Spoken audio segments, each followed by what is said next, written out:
Oi, gente, tudo bem? Vim conversar com vocês hoje sobre 5 atitudes que os pais às vezes tomam e que atrapalham com que a criança desenvolva a falha-linguagem, dificultam com que se tenha sucesso na estimulação definitiva da fala, da linguagem, da comunicação da criança, tá? A primeira atitude é quando a gente se preocupa mais em procurar dicas do que realmente em mergulhar e se aprofundar no assunto. Não dá para viver na superfície, no raso. Eu sei que é difícil a gente aprender um assunto novo, né? Por exemplo, para mim que sou da área de desenvolvimento infantil, é muito difícil quando as pessoas querem que eu entenda, por exemplo, minha contadora quer que eu entenda do balanço da empresa. É difícil para mim. Mas se eu ficar só no raso, vivendo de dicas, eu nunca vou conseguir entender o que eu preciso entender para ter o sucesso que eu almejo, tá? O desenvolvimento da linguagem da criança é a mesma coisa. Se você não mergulhar de cabeça, se você não se aprofundar e realmente querer entender o que acontece, como as crianças aprendem, o que eu posso fazer para estar ajudando realmente e ficar só vivendo de dicas. Ai, dica, pinte o seu rosto. Você vai parecer uma palhaça e não vai resolver nada, tá? Basicamente é isso. As dicas, elas ajudam, mas elas ajudam muito mais quem já entende a base.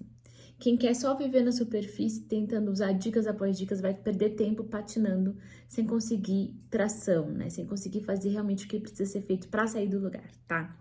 A segunda dica, segunda atitude, na verdade, que atrapalha as pessoas que querem estimular o desenvolvimento das suas crianças, é se preocupar mais com o que estão pensando de mim, né? Ou com o que estão pensando do meu filho, do que propriamente dito com o desenvolvimento da criança. Quando a gente se preocupa com o que os outros estão pensando, de forma inconsciente, nós vamos ter atitudes que vão prejudicar a nossa conexão com a nossa criança. Vão gerar um ruído aí, vão fazer com que a gente busque o resultado e não aproveite o processo, que é exatamente a atitude 3 que atrapalha. Quando a gente está mais preocupado com que a criança fale do que com o processo que ela está passando de aprender a se comunicar, aprender linguagem, aprender a falar. Quando a gente está de olho no resultado e a gente não se dedica ao processo, é como um corredor de maratona que está preocupado em ganhar a medalha, mas que não está disposto a treinar, né? Ele está de olho na medalha, mas ele não entende que para ele alcançar aquela medalha, ele precisa passar por esse processo. Então, é isso, a gente às vezes fica querendo forçar a criança a falar, sendo que a gente não está dando devido dedicação e atenção e prática ao processo de construção cognitiva, né, de construção motora, de construção sensorial, de construção linguística, que é aprender a falar. É muito complexo, tá? Então a gente precisa se dedicar ao processo. A medalha, a fala, o resultado é consequência do processo bem feito. Não adianta a gente ficar pensando na fala e tentar forçar a criança a fazer uma coisa que ela não tem bases para fazer aquilo, tá? E isso tem muito a ver com a dica 4, que é a atitude 4 que não se deve tomar, que é quando a gente procura ser um professor de fala, de palavras, né? E um ortopedista da pronúncia. Ou seja, cavalo, filho, fala comigo, cavalo. E você está tentando ensinar pedagogicamente uma coisa que não vai ser aprendida pedagogicamente, vai ser aprendida contextualmente, tá? E se você for um ortopedista da pronúncia, não é água, é água, água.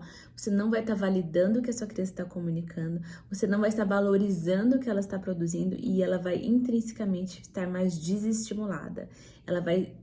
Não vai querer se comunicar tanto, ela não vai ter esse desejo de se comunicar porque você não está validando o que ela fala. Então, se você não é um bom entendedor, por que eu vou me esforçar para ser um bom comunicador? Se eu tô falando com a porta, né? Então, assim, ela não vai se sentir validada nos seus propósitos. A gente fala, por que a gente fala? Não é pra comunicar? Eu não comuniquei? Por que ele não tá validando o que eu disse? E é isso, desestimula a criança a querer aprender a falar mais e melhor, tá? O quinto erro que as pessoas cometem é justamente se preocupar mais em estudar muito, aprender muito, entender bem e se preocupar muito pouco em agir, tá? Esse é um sintoma muito comum da pessoa que tá ansiosa, da pessoa que tá preocupada. Ela quer entender muito bem, ela quer aprender, ela busca, ela não dorme, ela não come, ela precisa se dedicar àquele assunto, mas na hora de agir ela paralisa, ela fica só na preocupação, ela fica com esses pensamentos intrusivos, ruminando ideias, e na hora de executar, na hora que a criança dela tá ali pronta para comunicar com ela, querendo brincar, ela tá muito ocupada estudando o assunto e não pratica. Sendo que o desenvolvimento, ele vem justamente desse acúmulo de experiências que a criança passa ao longo da vida, né? Esse acúmulo se dá devido ao empilhamento de experiências, né? Esse acúmulo vai vir da quantidade de tempo que é passado com essa criança, efetivamente se estimulando a linguagem, a fala e a comunicação dela, tá? Então, conforme você for aprendendo como estimular a sua criança, já vai praticando. Porque isso vai te ajudar primeiro, a aprender melhor, porque às vezes a gente tem uma ideia na teoria e na prática não funciona daquele jeito, e a gente precisa se reorganizar, a gente precisa ser criativo para fazer aquilo encaixar com o que a nossa criança tem condições de produzir, de fazer, e isso efetivamente vai ajudar a criança, muito mais do que a gente ficar só estudando, tá? Então, estudar é importante, se aprofundar é importante? Mas ir para a arena, né? E lutar, brilhar, dançar, ir pro palco e agir é também muito importante, é imprescindível, na verdade.